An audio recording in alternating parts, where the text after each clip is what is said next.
Our guest this week is Leicester and Celtic legend, Mr. Neil Lennon. But he's trying to get as close to perfection as you possibly can get in football. He said to Robbie Williams, I didn't really think you were a good singer, take that, but Angels was a good song, well done. It's not Conte's fault anymore. They're totally underperforming, Tim. It's always like, my dad's bigger than your dad up there, he's one of the best British managers for the last 25 years. Oh, he's going to Celtic. Oh, and the roundabout starts again. So. Would you go back? Thanks for joining us on another episode of No Tippy Tappy Football, brought to you by William Hill. How are you, Tim? Oh, good, yeah, had a good week, yeah. A really fantastic football in the Premier League, ups and downs, and still now biting right to the end. It's going to go right to the wire. I don't envy them managers. Big Sam's one of them. We're going to be waiting till see what's happening elsewhere in his game. He needs to get his job done first and foremost. But no, it's been a good week, and looking forward to next week. The FA Cup final, or not so much football. Well, no, just the end of this. The final day of the season will be fantastic. Everyone will be tuning in because you never know. There's always a surprise on the last day. So Big Sam obviously needs one. So fingers crossed for him. Would you like to introduce our special guest today? Yeah, our guest this week is Leicester and Celtic legend, Mr. Neil Lennon. Hello, Tim. How you doing? Hello, Natalie. Hi, Neil. I'm very good, thanks. Thank you so much for coming on and joining us today. Have yours and Tim's paths crossed ever professionally? Oh yeah, we would have played against each other in the sort of mid to late 90s in the Premier League. Tim was at Blackburn with a good friend of mine, Chris Sutton. Played in that great team and won the league, and then he was at Spurs. And then I left for Celtic in 2000 with Chris. We went up there and joined Martin O'Neill. But we would have played a few times against him. Do you remember playing against him? Yeah, many a time. As always, in Leicester days, it was always tough to play against that team. Very hard working, knew exactly what they wanted, get the ball into the box. Very entertaining for their fans to watch, and always a tough game to come out on top in. Now, before we go on to talk about you and your career, I can't start this podcast, to tell you the truth, without talking about the last week, Tim. Because if you're listening on the podcast and not watching, you will not know that I've not stopped smiling since we walked into this room. In fact, I've not stopped smiling since last Wednesday, to be honest. We last filmed our podcast the day of the Real Madrid game. Yeah. Tim. It was incredible. Did you expect Manchester City to dominate Real Madrid to the level that they did? No, I don't think anyone did. I just think everything went right for them. They made Real Madrid look like a pub team. There's no other way of describing it. They looked so average on the back of that magnificent performance from City, just from start to finish. Everything was perfect about their performance. Did we expect it? We know they're capable of it. When they hadn't scored, they were creating the chances. They hadn't scored. I just felt that there's going to be a moment here. Magnificent players, what Real Madrid have.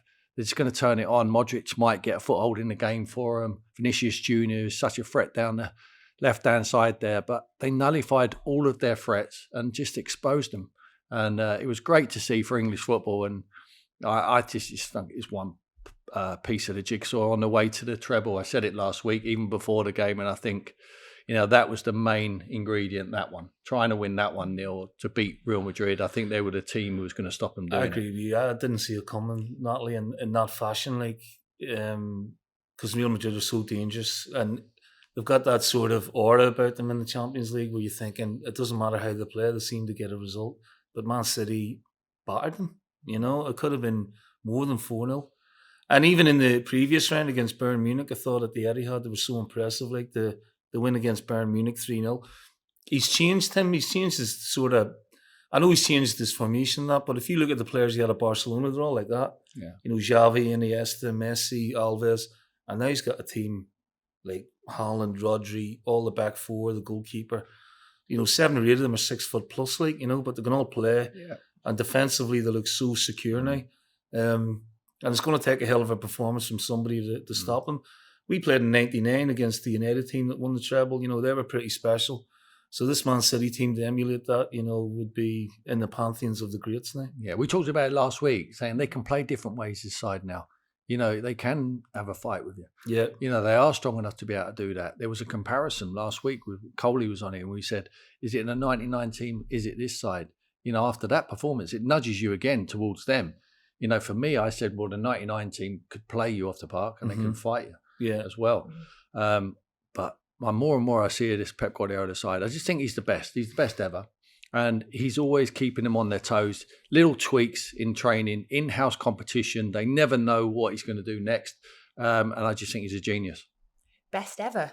Are you putting him above Fergie? I think Fergie at the moment obviously is the best manager. I mean, with what he's won in the Premier League. But Pep's more than a manager. I think, let me say this. Fergie's the best manager the Premier League's ever seen. And Pep Guardiola's the best coach, bar none. The 2011 Barcelona team, when they beat Man United at Wembley, that's the best club side I've ever seen. Yeah. And they made Man United look so ordinary. And they were a great Man United team. They'd won the Premier League. But, the football they played that night at Wembley was just something I'd never seen before. And now he's doing it again. He's a purist. Yeah. But he's so intense, and you never get perfection, right? But he's trying to get as close to perfection as you possibly can get in football. I think Haaland's made a huge difference to him as well. He just gives them that sort of physicality up there and goals. And I also like the fact that what he never did, Pep, was concentrate so much on defensive set plays. But the team he has now with, Diaz and Akanji, I think Akanji's been great for him. Ake, Rodri, all these guys can head the ball, and for defensive set players, that was always a weakness of his. And then, so the Real Madrid game was incredible, and then we went into the weekend, and I was not expecting Forest to beat Arsenal. So City end up winning the league with 3 games to go. I mean, did you ever predict that, Tim? I mean, because I know I went back, by the way, on this show, Sam, Dion Dublin, I think it was the 24th of April, both sat here and said Arsenal were going to win the league. Yeah. How has it turned round so quickly? Well, I always believed Man City would win it. I'm not just saying that in hindsight. I just felt that coming to the business end of the season, it always gets edgy. And the team with the experience of being course and distance normally come out on top, especially when they're a team as good as Man City with the coach we talked about in Pep Guardiola. I just felt they were overachieving early on in the season, Arsenal. A brilliant job Arteta's done. Good young group of players, but there's always going to be a sticky period. And when you have that sticky period, you want to look over your shoulder, and the last team you want to see coming is Man City, especially with Pep Guardiola, and they just kept coming and doing their own job and getting closer and closer. And then it becomes nervy, and the Emirates become a very nervous place for them. Picked up some bad results. I think it's really harsh to say they bottled it. No footballer will be the same. No one wants to hear that. No. If you don't want to question their integrity and their heart and desire. I'm not doing that. I just think in the end they come up short, but I think they'll learn from the experience and be stronger next season. Yeah. Well, thank you for letting me just indulge myself a little bit longer. Is that it? Yes, that'll do if you want. Unless there's anything else you want to say. I mean, I feel like we've got so much more Manchester City talking to be doing, because obviously there's still the FA Cup final and then the Champions League final as well. So, Neil, how are you? What is life just now? Because, of course, your last job, you were in Cyprus, but how is life treating you now? Well, I got back into the country last month, the UK last month, so it's been a mixture of media and golf. Bad golf, but good media. So, looking to get back in eventually. Hopefully something will come up next season. But I had a great experience out there, and really enjoyed ourselves. We won the Cup last year and got into the Europa League, where we played Manchester United, which was surreal, walking out at Old Trafford on a European night with a Cypriot team after all the stuff we'd done up at Celtic. So, it was a great experience, and looking forward to the next challenge now. Factor 50 out there? 60. The beaches were great. The food was good. The football was good, It was actually... And British football out there is massive. There's a lot of expats out there, big Spurs fans, Arsenal, and obviously Man United and Liverpool as well. But really good culture of football out there. I really enjoyed it. So you are looking to get back in there, because there's always loads of jobs going, but there really does seem to be loads of jobs now. I mean, especially sort of in the Championship, like Reading, Huddersfield, Cardiff. Got your eye on anything? Is the phone going? The phone is going. Yeah, I've been speaking to a couple of clubs, so fingers crossed. It's so competitive though. There's any job that comes up now. Clubs will tell you they're getting hundreds of applicants. Everybody wants to work in England, whether it be in the Championship, obviously the Premier League, but because the Premier League's on the doorstep of the Championship, people would see that as a stepping stone to get up there and sort of coach which is the best league in the world, the Premier League. But no, I'm speaking to a couple of clubs at the minute. I've actually turned 1 or 2 jobs down, which, just wasn't right for me at the time. So yeah, we're working away in the background to see if we can get our foot back in the door, because I miss it. It's like it becomes an addiction after a while. Sam will tell you, you've done it, Tim, a couple of times with big clubs. You miss that the feeling. It's nothing else. It's stressful. You're going to get criticised. You're not going to please everybody, but you still miss that. I was talking to Roy Keane about it, because Roy came up to see us when we were in Manchester, and he still wants to get back in. I said, why? He says, well, like, you do the media and you do a big game, Manchester United and Liverpool, but afterwards you're like in the car going, is that it? Yeah. Whereas like you can't beat the feeling of preparing a team, playing a game, and if you win it, it's a really nice feeling. That's all it is. It's just that little buzz you get out of it. Difficult though to know the right job until you're in there, isn't it? Of course it is. Like you turn the job down, but you can like a job, like what the chairman's telling you, and as soon as you go in there, move the goalpost, the situation changes. So it's really difficult, isn't it? Well, tell everyone what it's like. I mean, that's what happened to me at Bolton. Like, I took the Bolton job on after Celtic, my first period at Celtic, and they were bottom of the league, and I thought, right, there's potential here to do something. So I said, look, if I keep you up, we go for the playoffs next season. So we kept them up, which was difficult enough, but it was good. And then the whole world crashed in because there was no finances, the club and administration, and they never told me that at the time. So that's the sort of thing that you can't foresee. Sometimes you get a bit let down. So at the minute, Lopetegui is having a bit of a row with the people behind the scenes because they haven't been maybe upfront with him. And there's talk of him leaving Wolves now after him doing a great job and keeping them up. So you're right. Sometimes you have to pick the owners rather than the club. Yeah. I wonder if Sam's feeling a bit like that now. No, I think it was a no-brainer for Sam to go in there. It was late in the day. I think he should have took it one before. Give him more an opportunity to go in there. They wanted to roll the dice. He was the best man to roll it to, and looks like, I mean, he's still in it. If you would have asked him, like, you're going to have 4 games, but if you're still in it, last game of the season, it's not in your hands. Would you have took that? He would have said yes. They need results to go their way. But I think we would have took that job. I'm sure I'm not talking 4-0. Yeah, you would have took it. But Sam's incredible though, Tim, isn't he? I mean, his record for doing the impossible almost is... That's why everybody keeps going to him. Some of the things... I remember him at Sunderland, keeping Sunderland up, and I was thinking, how did he do it? Like, Neil Warnock's the same in the Championship. They just got that knack of getting the best out of teams that are struggling, or, Neil for promotions and keeping teams up was incredible. And Sam, what he has is longevity and great experience of, going in and sorting teams out. He's brilliant at it. So he still might do it. He still might do it. Yeah, it's so tight down there. And I guess if he's going, I fancy them to beat Spurs, actually. I really fancy them to beat Spurs, but I'm not sure the Everton and Leicester results will go their way. Obviously, your former team, Leicester, how are you feeling about that? I was at the game on Monday night at Newcastle where they basically parked 2 buses, and they came away with a point, but it didn't make any difference really, Natalie.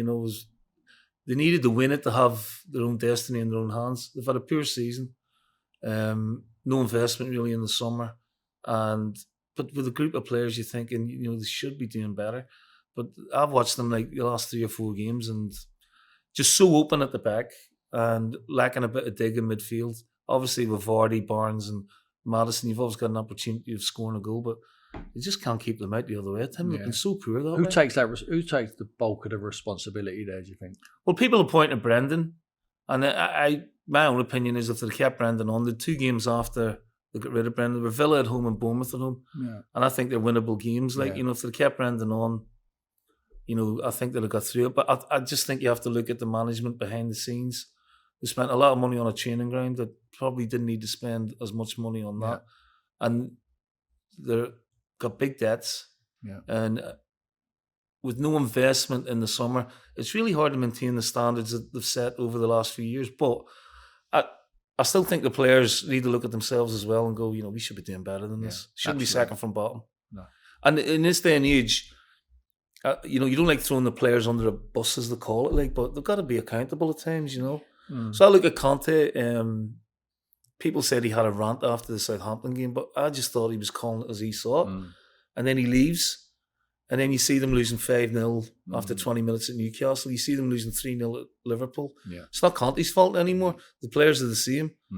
And I just think, those players should be doing better for Tottenham Hotspur as well. They're totally underperforming, Tim. Absolutely. No matter who's in charge. Yeah, it's a cultural thing. I mean, I said similar things to what Conte said way back in the day. Yeah. When I was a manager there for but you get accused of making up excuses and throwing players under the bus and not accepting responsibility.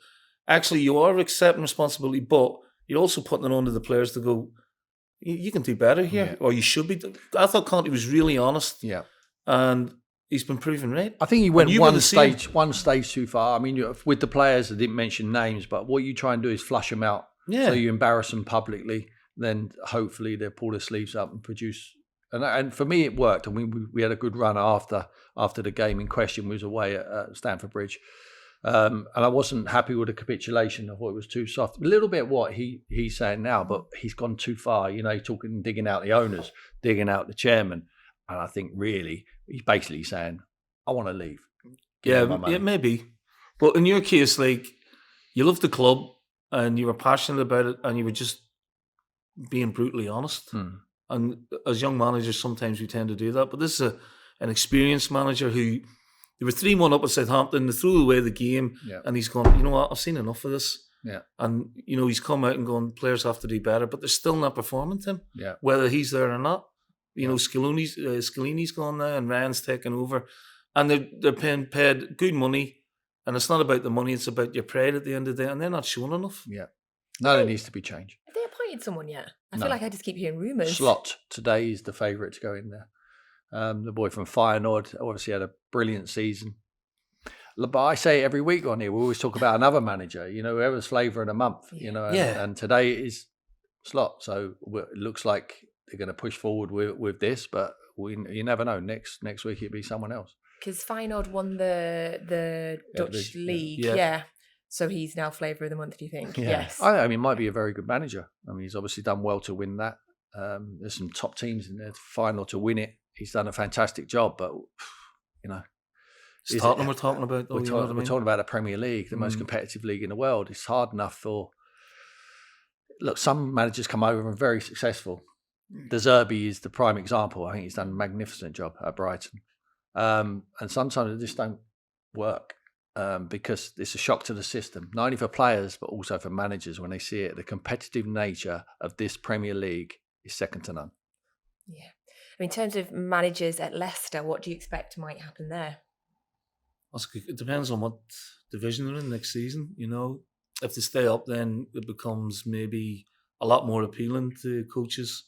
If they go down, then, they're going to have to totally refinance things. They're going to lose players as well, Natalie. You'd imagine Maddison will go, and you'd imagine, maybe Harvey Barnes, Tielemans, all these top players who performed well for them over the years will not want to play in the Championship. So it's a total rebuild, but it's doable. So we'll have to wait and see what the outcome of Sunday is. I think, Everton are clear, favourites to be. You take that, wouldn't you, Tim, home to Bournemouth last day of the season? You want it in your hands. Yeah, and I think exactly. when you're at home and you're playing Bournemouth, look, Bournemouth can be a shock. I mean, Gary Neal's done a great job. Unbelievable job. I think they've got attacking threats. They're going to play with freedom. It can work in the opposite way for the home side. I just think they will get over the line. I really do. And you want it in your hands. Sam would want it in his hands. And Dean Smith would want it in his hands. So I think Daishi's proven he knows what to do. He's done it before. He'll keep them calm. Lacking a striker, Calvert-Lewin injured again, so they're going to need to find a goal to win a game. Where they're going to find it from, but I'm sure he'll have the solution. What Leeds and Leicester have to do is try and get a goal early, because you know what it's pressure like on. that, because it permeates through to the fans. Yeah, it does. Because everyone's always got on the radio, and then you'll see it on the telly as it stands. Like every 15 minutes or so. So I mean, we've all been in that position where they're avoiding relegation or going for titles, but. That's what Leeds and Leicester. They just have to come out of the blocks and try and put all the pressure on Everton. As a neutral fan, when your club's not involved, when you watch it, it's the absolute best. And it's flitting between the different games. And I always love the shots when someone in the crowd has told someone and it starts filtering through the crowd and you start hearing the crowd getting excited. And as long as you're not involved, it's absolutely wonderful. A name linked with Leicester that I imagine got quite a lot of fans excited was Martin O'Neill. Do you think he would be tempted to go back? He'd love to, I think. Yeah, I mean, he's 70 now, but I think he's looking at the likes of Roy and Neil Warnock, in their 70s doing still brilliant jobs. And I mean, there was speculation about him taking it, but yeah, I think he'd want to get back in, Martin. I still think he's got the hunger and the drive. You know, he brought out a book there a while back, and he was doing a little bit of promotional work up in Scotland and Ireland and around England. I still think he's got that hunger to do one more job, like, you know. Like I say, it's in our blood. I mean, he's one of the best British managers for the last 25 years. So, and I don't think the Leicester fans would be too disappointed to see him back. What's he good at, Neil? It's just the psychology more than anything, you know, and getting the best out of you. Understanding your personality, understanding the tactical side of the game. I mean, he taught me things that I never thought about before. And his training was like a lot of small-sided areas, but trying to see the picture there. So you take it into the bigger picture. And there's days you wouldn't see. He tried to have maximum impact on game day. So there'd be days where he'd be in, but he wouldn't speak to you, you know, and he'd leave it to his assistants to get on with the training. And then come match day, like, boom, then the lights came on, like, you know. So when he entered the room, everybody sort of switched on. And I had 10 years with him. He was in his pomp then at Leicester and Celtic, and he was just tremendous to play for. I learned so much from him, like, and we were very, very successful.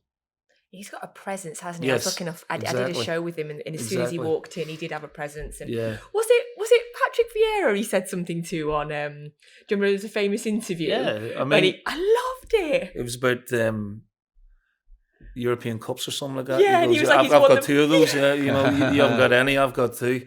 And he said to Robbie Williams, World Cup '98, like, he was saying, I didn't really think you were a good singer, take that, but Angels was a good song, well done. And Robbie Williams was like, thanks very much, Martin. And you're taking that as a compliment for him. I love that. You got me thinking now, you said speaking to Roy and he fancies getting back in. If Martin went to Leicester, do you think there's a chance that Roy might follow him? Maybe. I don't know if Roy would probably want to do his own thing now, but he's been assistant a few times. He was at Villa with Paul Lambert, and then, he was a assistant with Ireland with Martin, and then Nottingham Forest. And Martin loved working with him, and vice versa. You know, the two of them are quite strong personalities, as you can imagine. But I think if he was to get back in, I think he'd want to do his own thing now. Let me tell you, it's going to take a brave chairman to employ Roy Keane. Yeah. Or the likes, or me, for instance. Someone who wants to speak their mind and wants to tell the players sometimes bad news is not necessarily required anymore, or a little bit tentative with their appointments of them guys. You know, I think you have to move with the times. Of course you do, and I certainly would, and I'm sure Roy would as well. But at times when the going gets down and the going gets tough, sometimes I don't think our heart would allow us to say nothing, and sometimes it's a detriment of your squad, and then obviously the owners are not happy with that. You know, they pretty much want people who are going to stick to the plan. I'm not saying Roy wouldn't stick to the plan, but I think he would want control and want to do it his way. And I think a lot of chairmen these days, I'm not saying Leicester specifically, but a lot of chairmen have control, and they want managers in there who are just going to stick to the plan and have a script and work from the script. But I don't think football's like that. I think you have to sometimes shoot from the hip, and just get the respect and the best out of them. I always go back to it. Management's all about getting the best out of individual players. And if you're capable of doing that, you should be given a chance no matter what your personality is like. But we know how Roy can be. He's very outspoken.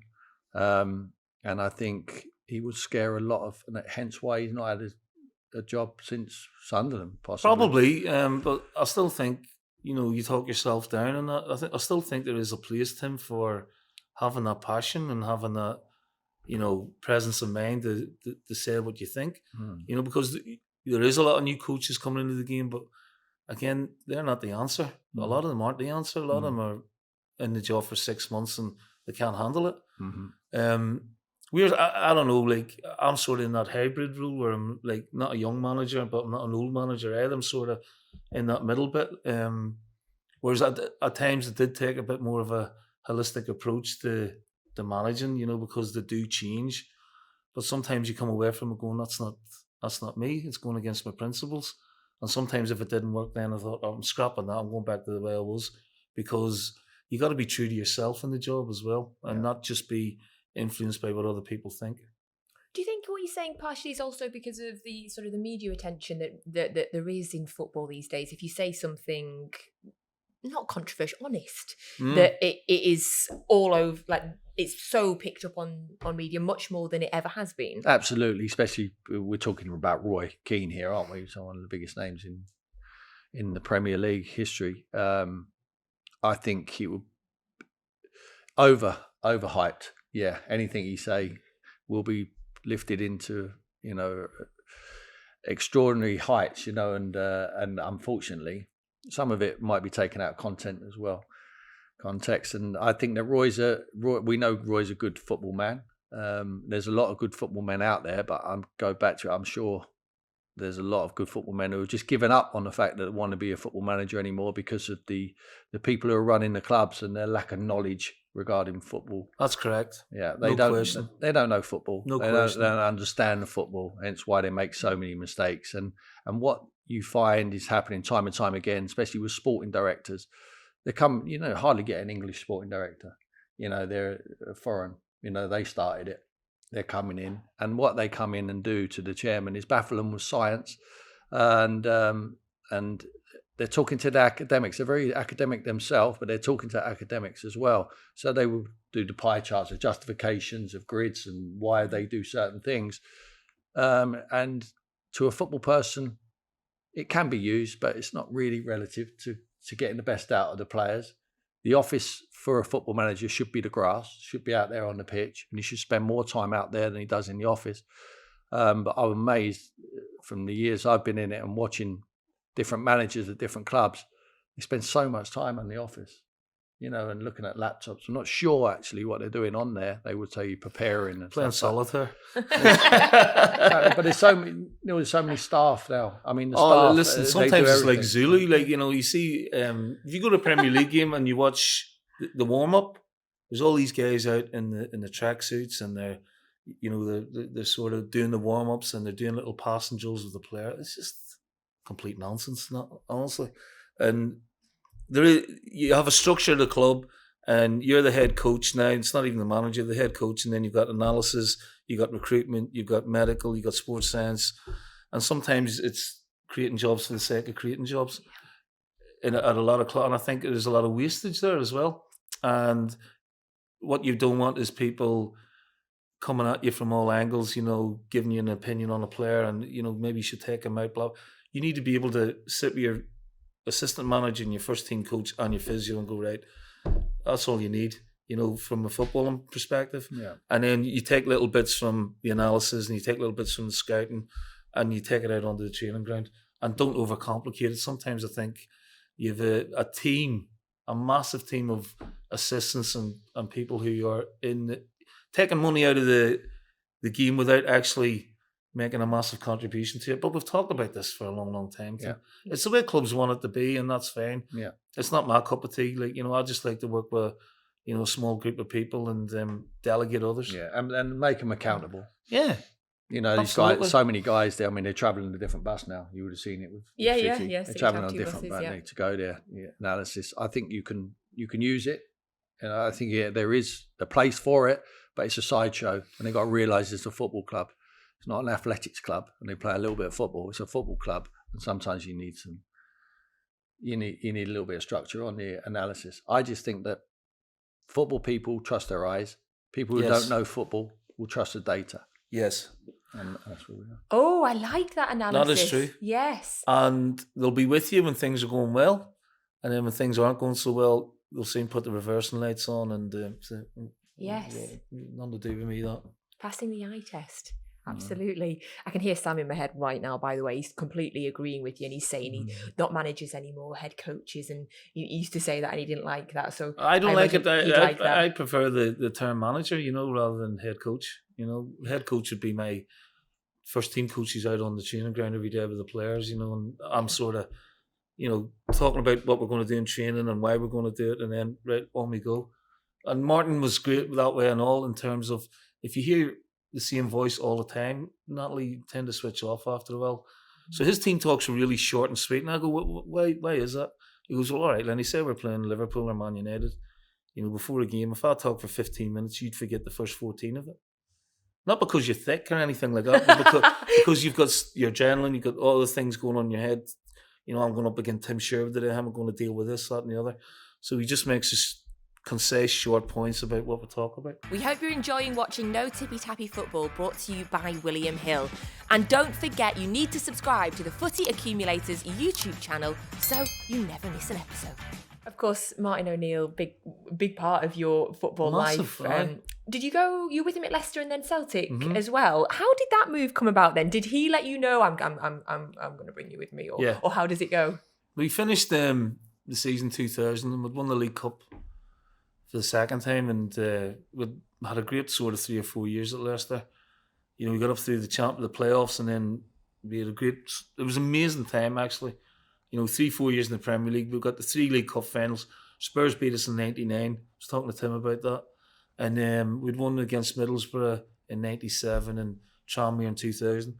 And then he pulled me in towards the end of the season, and he said, look, I might be, if it's the opportunity to go to Celtic, would you be interested? I said, yeah, of course, yeah.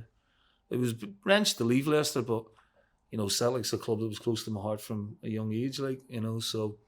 Yeah, it took a few months to get it done, but eventually I got up there, and he built a great team with Sutton, Larson, Paul Lambert, Champions League winner, Alan Thompson.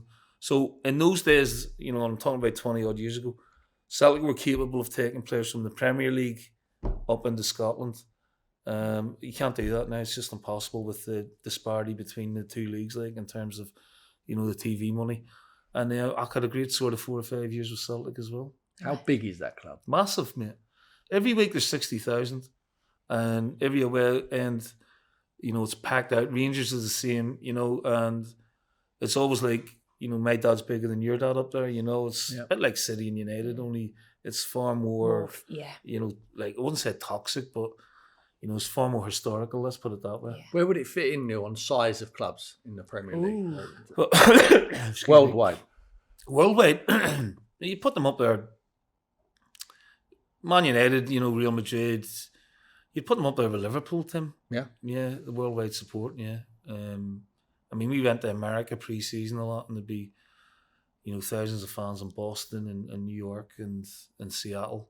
And we've been to Australia a few times, and all expats out there as well. So, yeah, there's massive, massive support, all around the world.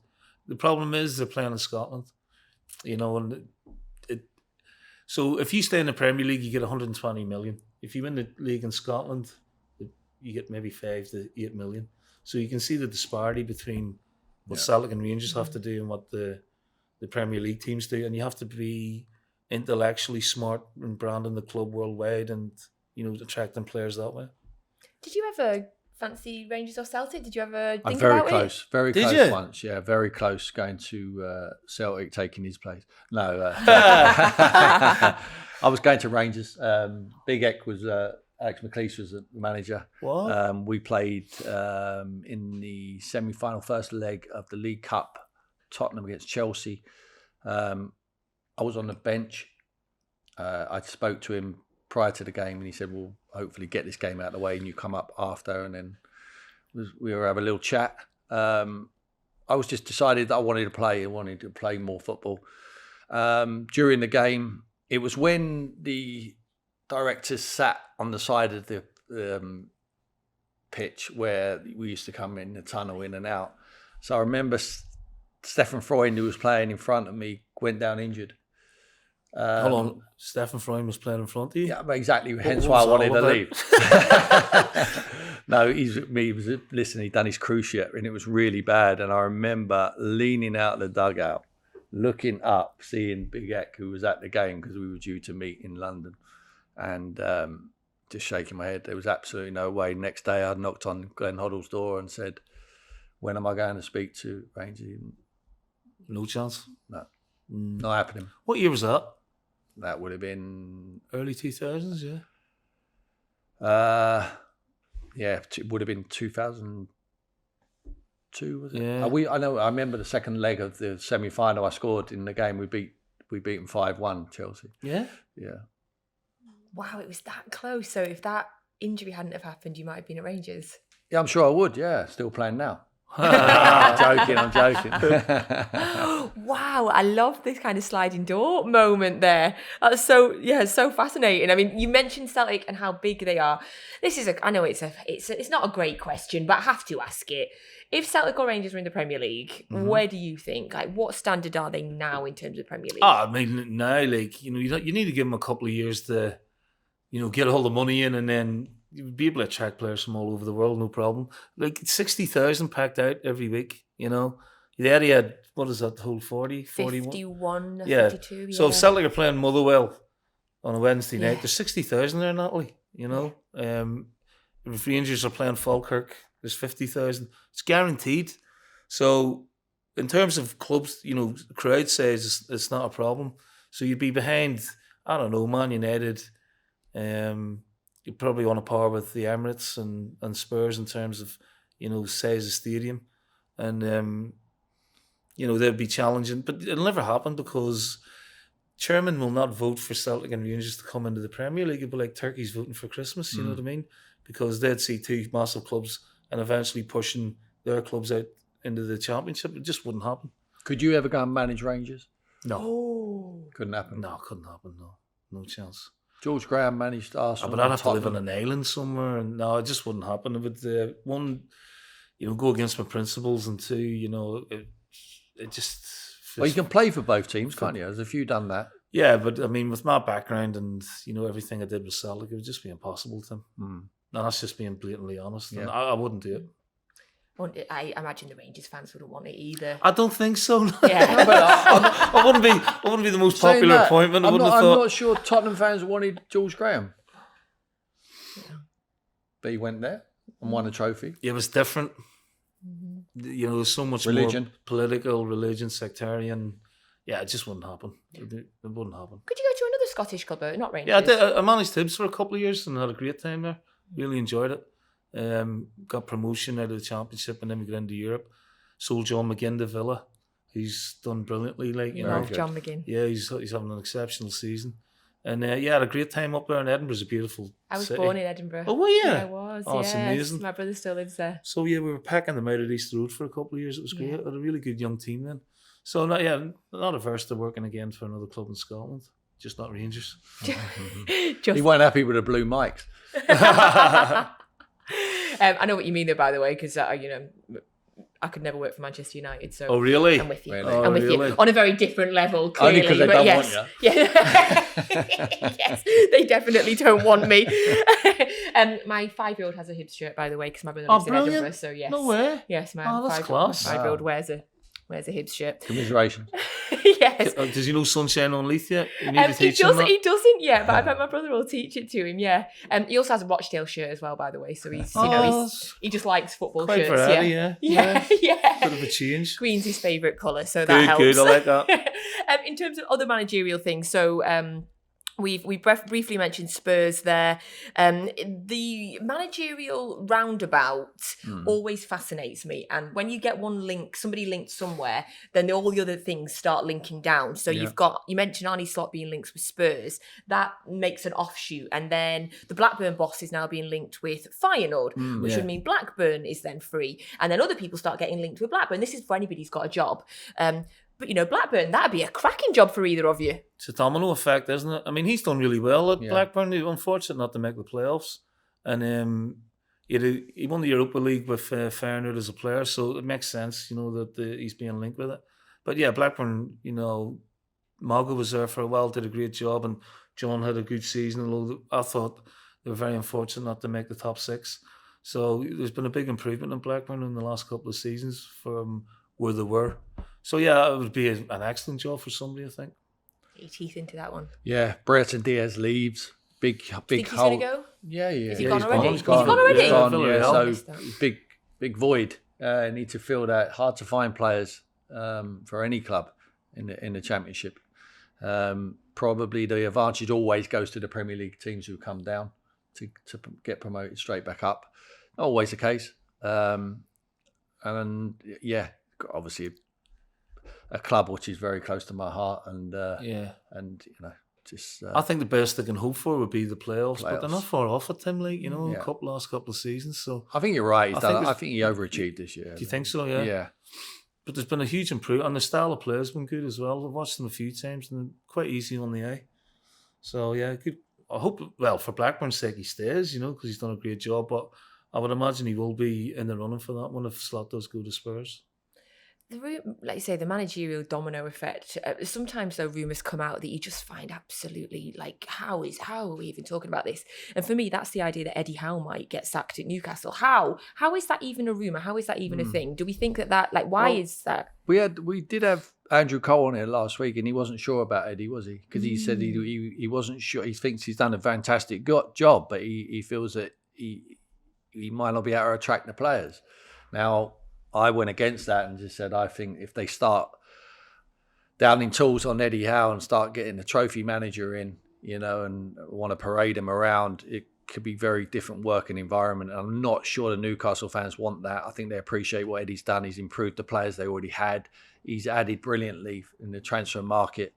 And they haven't been superstars. And I don't think there's a need for it. I really don't. I don't think you should be going out and getting the Neymars of this world. They've tried that all before. A lot of clubs have tried it. Man City have tried it in the early days. They got a little bit of structure in there, and it works. There's still going to be financial fair play restraints on Newcastle, so they're going to have to be stringent in the market. And I think he's the right man to do it. I think it'd be a real shame.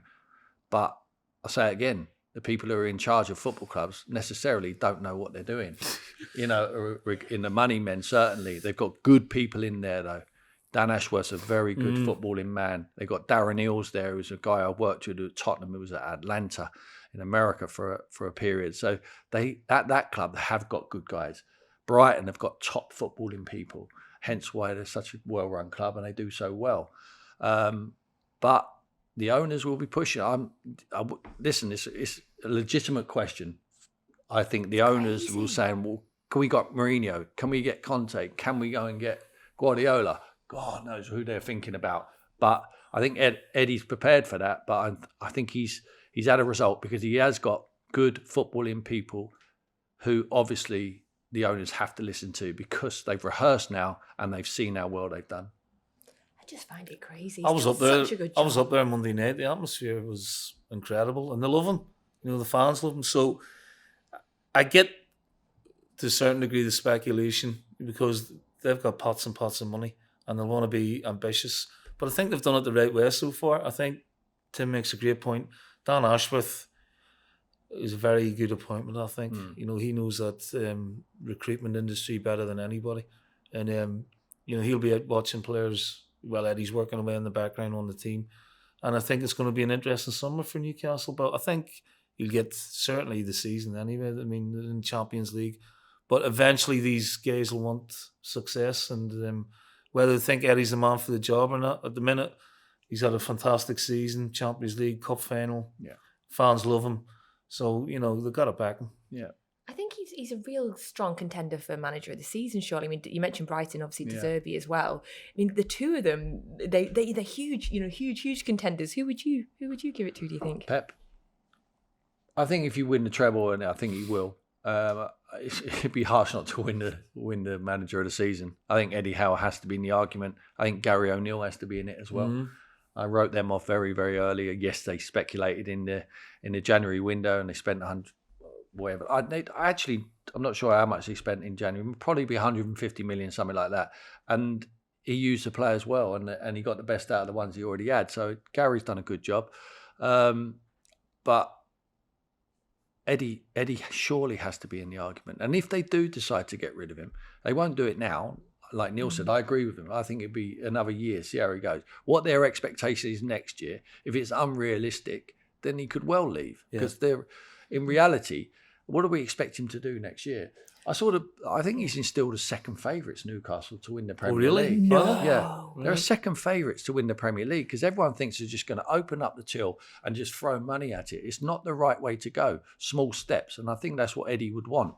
But progress is doing well, getting out of the group stages of the Champions League and finishing top four again. Yeah. Yeah. I think he's overachieved, and I think they have to be realistic and realise he's overachieved this year. I think there's an argument for.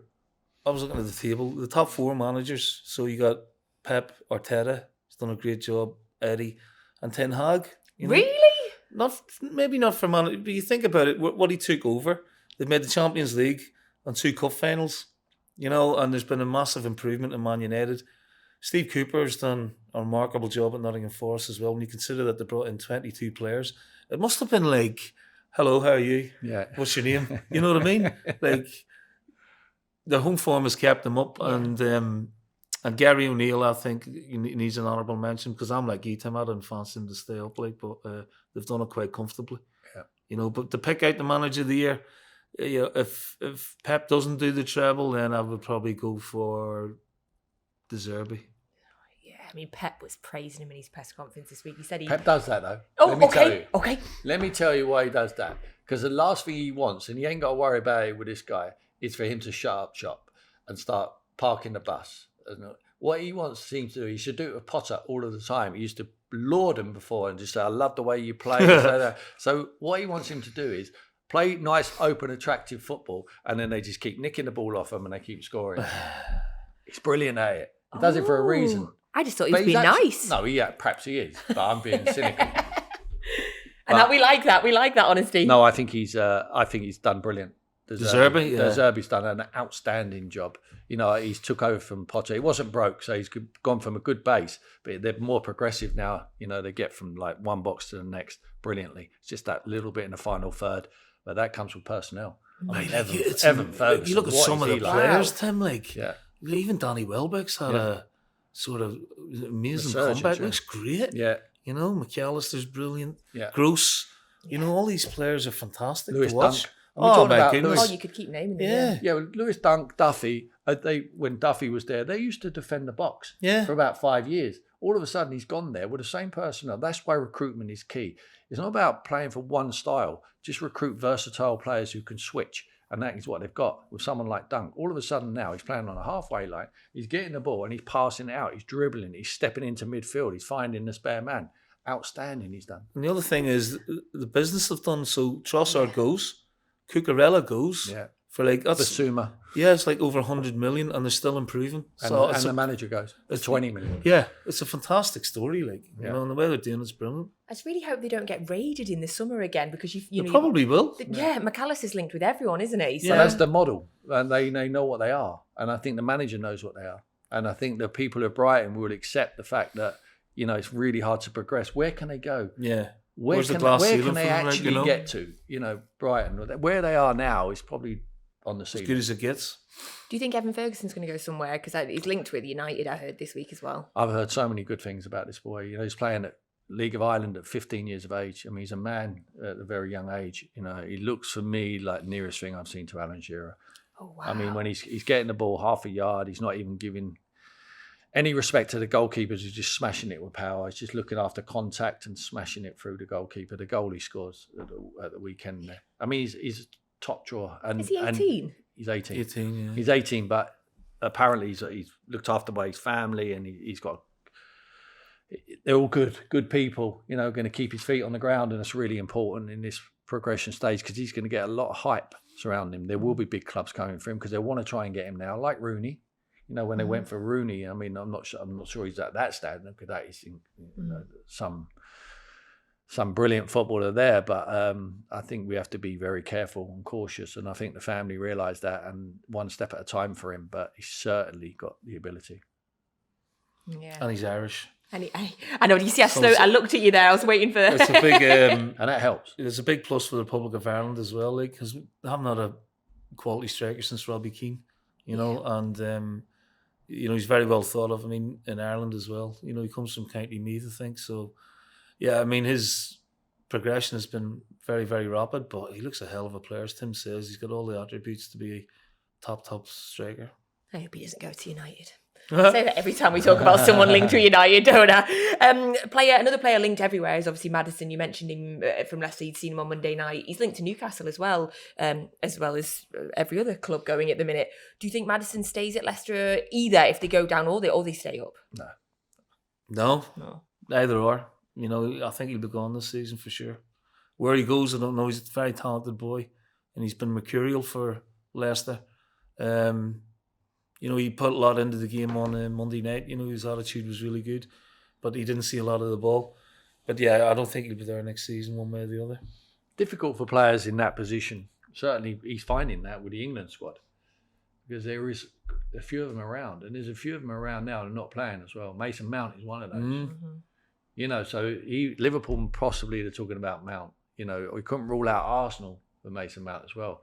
So, and Newcastle, there's a lot of traffic. For me, I like Mount. I really like him. He's a goal threat. Maddison, for me, he's got a lot of talent. He assists brilliantly. He's got a picture when he receives the ball. I would take Eze at Palace over all of them. Ooh, because I just think he's got more. Okay. He's got more stature. He's got more pace. He's flexible. He can play as an 8. He can play as a 10. Play off the sides. I just think he's got more to offer. And I think when he gets coached and plays with better players, I think this boy is a real diamond. Do you think he stays at Palace then, or? Yeah, because Roy Hodgson stay there. I'm not sure they're willing to sell him at the moment. It all depends what Zaha does. Looks like Zaha will sign a new contract because the money what they're offering, I don't think will be anywhere elsewhere. Will Roy stay at him? Yeah, possibly. Listen, it's incredible that. Isn't it? Was he 76? The job he's done is just been brilliant, insane. 77, isn't he, or 75? Oh, but yes. When you're 77, it doesn't matter if you're 75 or 77.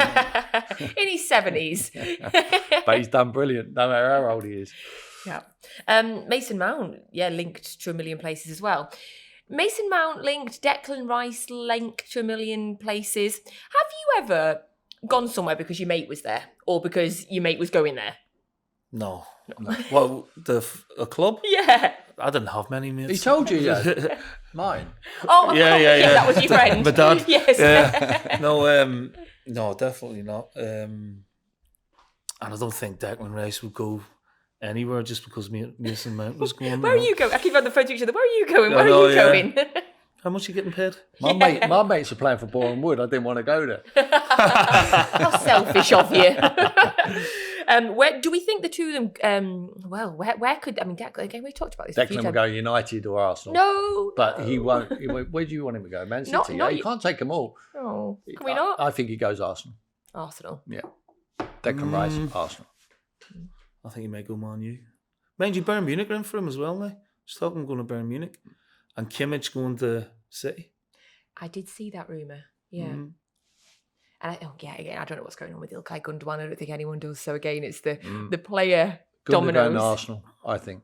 I think if he's got a chance to move, he goes to Arteta. No. Someone he knows, someone he knows well. And we kept him, seriously. Pep won't see them as a rival.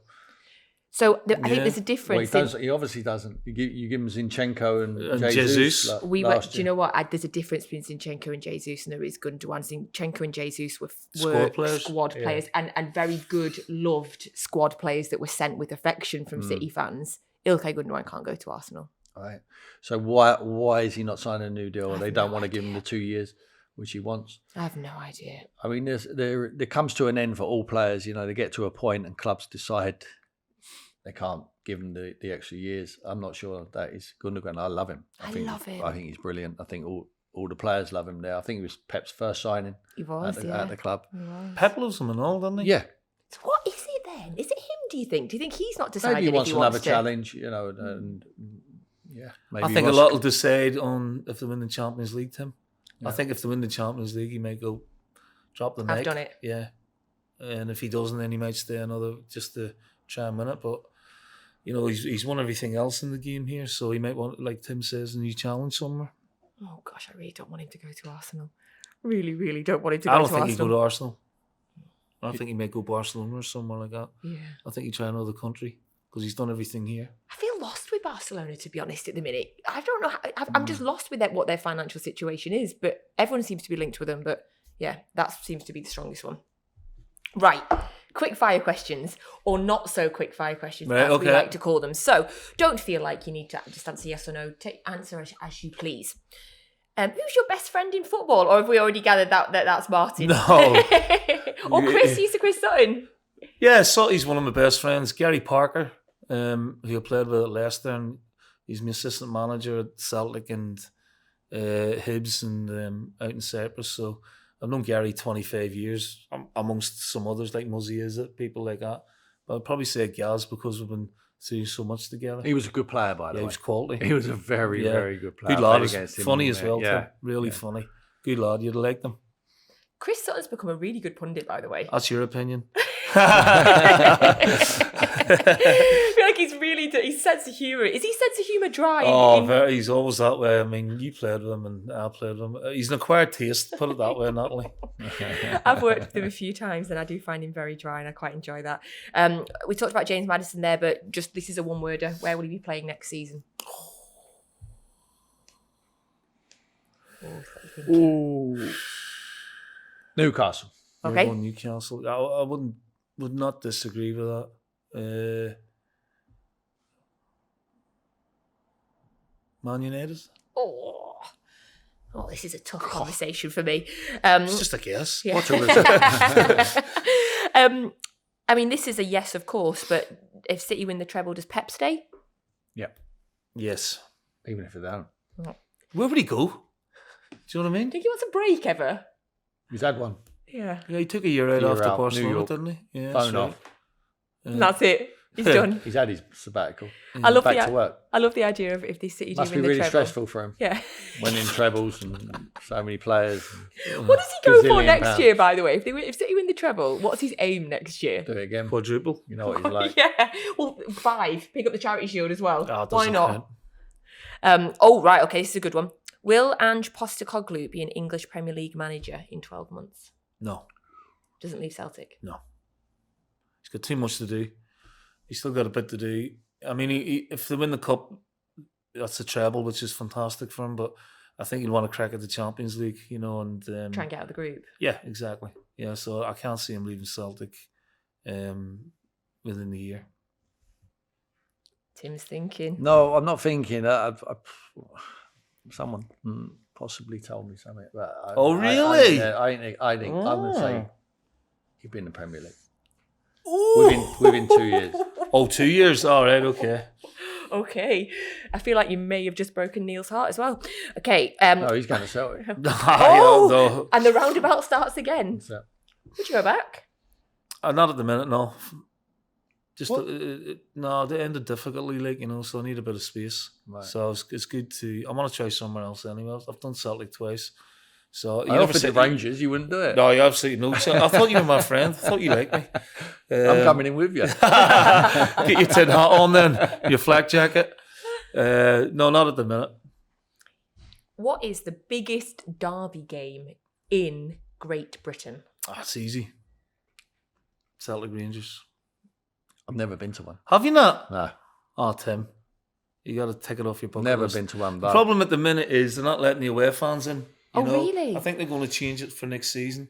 But, you know, the last couple of games, it's just been, if it's Celtic Park, all Celtic fans, or Ibrox, all Rangers, and it takes a bit of the sheen off it, so they need to change that.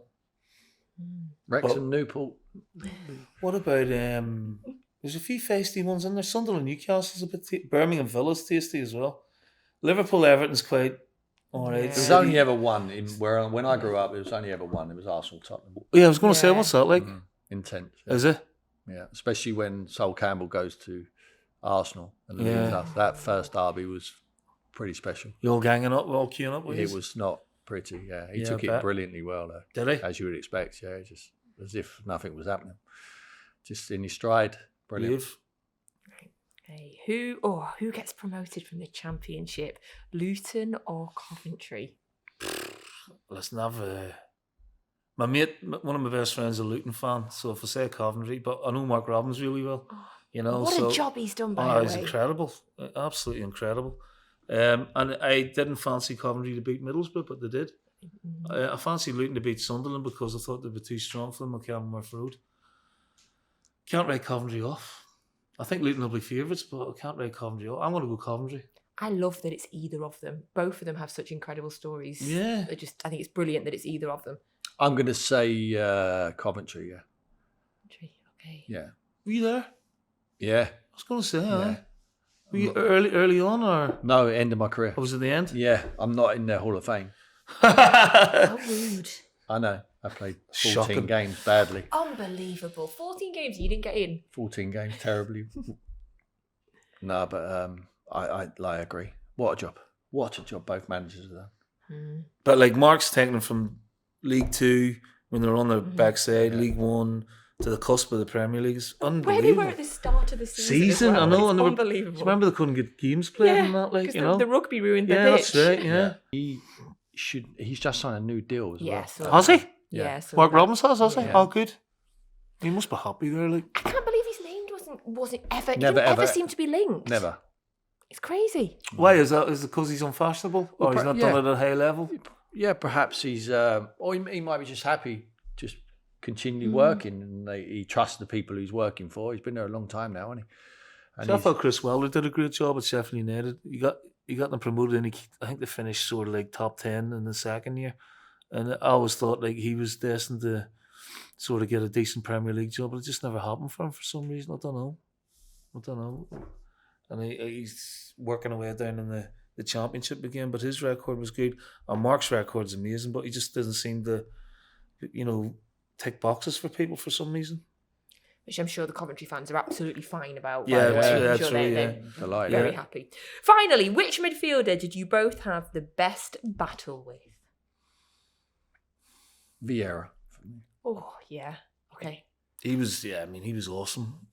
I interviewed him last week, by the way, and he's another man with a presence. Yeah. He walked in and everyone was just like, Yeah, he's a big man. I mean, he could play though. He could run. He get away from you. He would score goals. He would set goals up. I remember we played at Blackburn and we went into a 50-50 tackle, and he come out on top. He went over the top, and I remember I had a pool of blood on my shin there, and a little chip come out of the shin.